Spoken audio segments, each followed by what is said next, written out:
Assalamualaikum warahmatullahi wabarakatuh.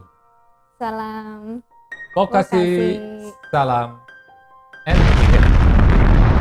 Ya, gimana Bu Nurul? Tadi ya kita ada cuplikan Iya, bagaimana ketika kita sedang ngobrol itu iya, ada masuk anak iya, dengan etika dan bahasa yang kurang yang sopan kurang gitu ya, baik, iya. kurang baik. Iya.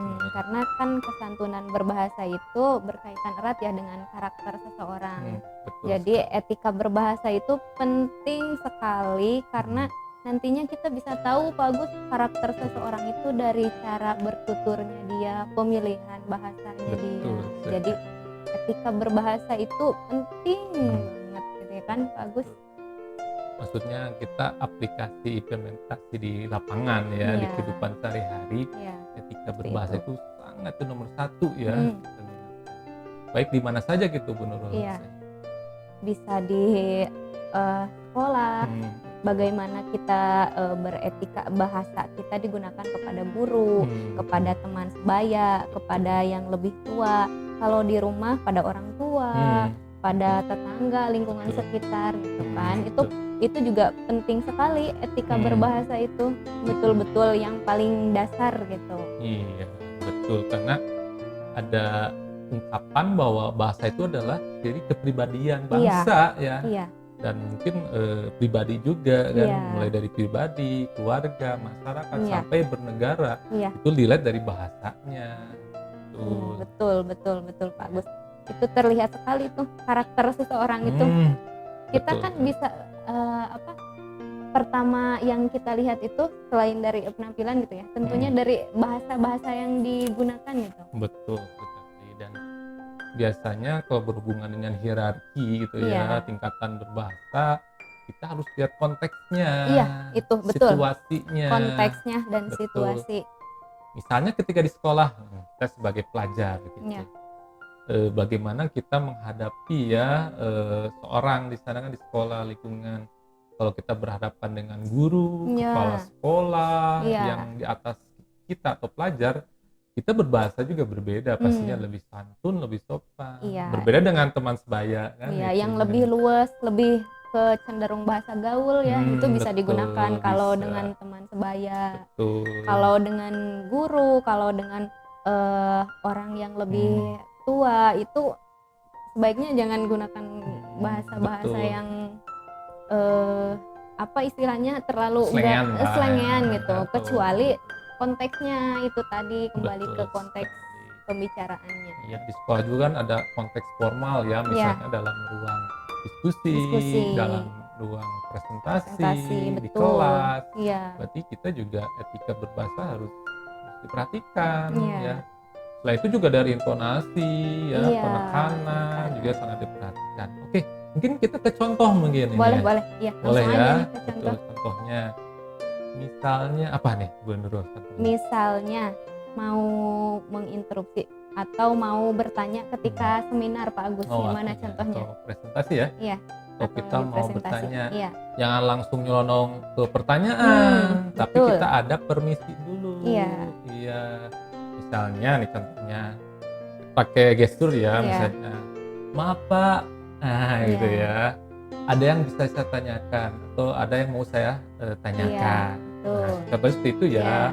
Jadi ada kata maaf dulu di sana di awal, ada penekanan, misalnya penekanan ya. Iya. Maaf Pak, maaf Bu, bolehkah saya bertanya? Iya, Nah, betul. itu contohnya ya. Betul sekali. Jadi jangan sekali-sekali, apalagi di presentasi atau di forum formal, tiba-tiba nyeletuk, saya mau nanya dong, ini. Aduh, ada itu kata dong gitu iya. ya, semuanya kedong-dong. itu dihindari ya Pak Agus. Betul, Nggak boleh kayak itu gitu. dong, hindari aja ya. Iya. Hal seperti itu karena melihat ini kepribadian nantinya. Iya. Apalagi kalau di SMK itu dunia kerja nantinya. Iya, nantinya ke dunia Contoh kerja. lain bagaimana? Contohnya kalau sedang rapat disuruh menjelaskan atau menjelaskan ide kan tidak mungkin kita langsung ketika silakan Pak Agus jabarkan apa yang tim Anda akan lakukan dengan proyek ini. Kan tidak mungkin Pak Agus wah saya mau gini gitu Iya. kan, dari segi etika berbahasa kan itu kurang baik. Betul. Bisa jadi misalnya contohnya seperti ini, silakan Pak Agus jelaskan apa yang akan Anda lakukan. Bisa, terima kasih atas Nah, waktunya. betul. Jadi di sana ada penekanan terima kasih Terima atas kasih. waktu yang diberikan.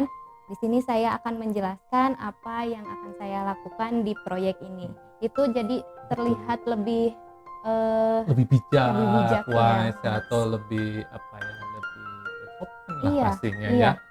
ya. Tambah lagi kalau misalnya baiklah Pak, Iya, wah itu itu lebih keren luar lagi biasa gitu ya. keren. Iya, itu Baiklah Pak, terima kasih waktunya iya. gitu ya. Apalagi di dunia kerja itu nanti ketemu betul. sama atasan, Atasan. terus nanti juga kalau misalnya kita punya bawahan itu juga ada etika berbahasanya. Betul sekali. Mulai mungkin nanti dari interview kerja, Iya. melamar kerja, Iya. ini etika berbahasa sangat penting Iya. sekali sebagai modal bagaimana Iya. meraih simpati dari HRD kan. Betul. Betul sekali. Iya. Betul. Nanti datang-datang ujuk-ujuk misalnya cemberut dengan kata-kata kurang sopan, wah udah langsung blacklist gitu. Iya, blacklist, Biasanya aduh. seorang HRD itu kan psikolog Iya. ya. Psikolog itu bisa lihat dari gestur, dari bahasa dulu. Iya. Dari awal kurang meyakinkan, nggak sopan, langsung tendang. blacklist. Nah, ini penting untuk Iya. kalian di rumah ya, Iya. terutama para pekerja. Gitu. Terus nih Pak Agus, dari Iya. yang tadi aja cuplikan yang tadi nih, Betul. contoh yang tepatnya tuh kayak gimana sih kalau misalnya mau menginterupsi, Oh, tadi ada sih, orang lain sedang ngobrol, Ngobrol. tiba-tiba kita masuk mm-mm. dan itu konteksnya seseorang yang lebih Iya. tua dari kita tuh kayak Iya. gimana sih Pak Tadi Agus? kan gesturnya dia tepuk punggung Iya. biasa ya kan, nggak sopan.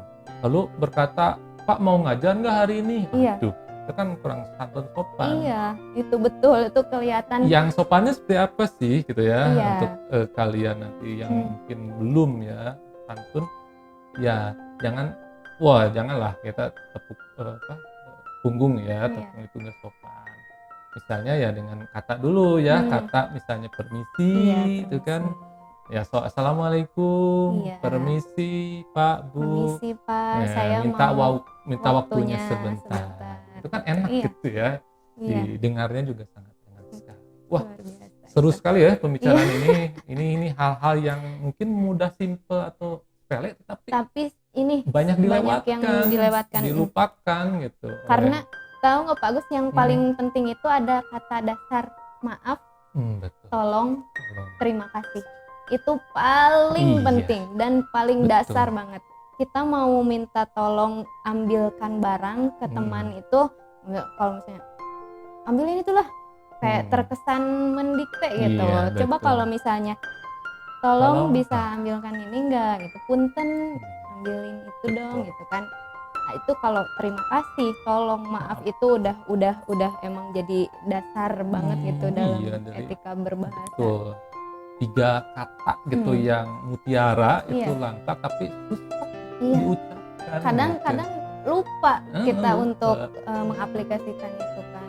Hanya sedini mungkin Iya. dari anak-anak dari TK, SD, Iya. di orang tua di rumah kita istilahnya tekankan lah ya Iya. ke anak-anak kita di rumah untuk terbiasa mengucapkan kata maaf, tolong dan terima kasih. Itu seperti itu. Terus berkaitan juga dengan etika berbahasa ya Pak Agus. Kalau misalnya presentasi nih, itu yang paling penting itu dari segi intonasi, betul. artikulasi, terus kecepatan, jeda, itu penting banget ya, intonasi. Betul sekali ya. Itu yang kadang-kadang dilewatkan oleh siswa Iya. ya, bahwa presentasi itu adalah kita percaya diri saja Iya. dan meyakinkan para penguji Iya. gitu. Jangan sampai ketika presentasi kita lemes ya, Iya. nada atau intonasinya menurun gitu ya. Iya, Udah apalagi- ngantuk lah. Apalagi kalau lagi mempresentasikan proyek nih, proyek besar-besaran proyek besar. di depan bos Klien misalnya, iya, atau depan klien. klien ya, Tiba-tiba kita ngejelasinnya dengan intonasi yang ragu gitu ya. ragu, kurang terus percaya kurang diri, percaya diri. udah Udah proyeknya akan hilang gitu. Jadi makanya teknik kita Iya. presentasi, berbicara, komunikasi itu Iya, harus itu dikuasai dari intonasi. betul. Terus artikulasi juga Pak Agus. Jadi kalau misalnya ngobrol itu kan artikulasi harus jelas gitu. betul. Sehingga A, I, U, E, O ya. ayo EO. Oh, iya. Kalau misalnya kita keceletot gitu. Nah, iya, Keceletot bahasa Inggris. Iya, bahasa Inggrisnya keceletot. Keceletot tiba-tiba artikulasinya nggak jelas kan nanti pemahaman orang lain ke kita juga ikut nggak jelas Betul gitu. sekali. Jadi 3 aspek komunikasi ya, cara berbicara, artikulasi gitu ya, intonasi, sama jeda, kecepatan dan jeda. iya, kecepatan itu harus diperhatikan ketika kita berbicara atau presentasi. Iya. Kebayang nggak Pak Agus kalau misalnya lagi ngobrol atau di situasi formal gitu rapat, tiba-tiba kita ngobrolnya nyurut-nyurus nggak ada jedanya. Tidak ada rem-remnya ya. Kayak yang lagi baca. Iya. Itu nggak ada intonasi, nggak ada tinggi rendah nada, itu nyurut-nyurus. Itu dihindari. Akan kabur. Klien mengujinya ini apa gitu ya. Ini kayak marah-marah gitu. Jadi itu harus diperhatikan oleh para pelajar di rumah terutama ya, dan calon-calon pekerja nantinya di dunia SMK, bahwa hal tadi itu harus diperhatikan. Etika berbahasa itu termasuk juga ke dalam kesantunan berbahasa. Betul. Karena memperlihatkan karakter seseorang. Itu penting banget. Belum pembenaran yang lain ya. Contohnya misalnya kata formal dan non formal juga harus bisa membedakan. Contoh sederhananya gini, formal dan formal yang nanti kaitannya ke kesantunan gitu menurut. Betul. Contohnya kata ini nih kita bedakan. Ada kata berbicara ya, bicara dengan bilang. Atau mana ngomong. Yang ngomong, bicara ngomong. Mana tingkatan kesantunannya, kehalusannya? Kan bicara, jangan ngomong. Pak saya mau ngomong dulu misalnya. Itu sering ya. Sering Pak saya mau ngomong dulu. Iya. Itu hal-hal sepele mungkin ya, tapi kadang terlupakan di konteksnya situasi. Kalau ngomong ke teman sih ya nggak apa-apa. Ya nggak apa-apa. Kalau mau dalam konteks yang non formal terus dengan teman sebaya, teman dekat ya boleh-boleh aja ngobrol non formal. Tapi itu juga tetap harus memperhatikan kesantunannya, karena nanti kalau misalnya kita nggak santun tuh bagus suka ada kesalahpahaman. Nanti ada ya kalau misalnya kita ngobrol kasar nggak santun disangkanya ada masalah dan lain sebagainya. Jadi adanya miskomunikasi nantinya. Menghindari itu kan etika berbahasa itu. Iya, perselisihan gitu. Karena kadang-kadang kan lidah tak bertulang. Iya, lidah tak bertulang, betul. Lidahmu adalah apa? Lebih apa? Lebih apa namanya? Lebih tajam daripada pedang gitu ya. Itu ungkapan yang memang real di lapangan, realita. Kadang-kadang dari pembicaraan atau itu bisa jadi itu pembunuhan kan gitu ya. Dari perkataan itu banyak bisa karena sakit hati sampai tiba-tiba mendendam gitu, karena nggak tahu etika berbahasa.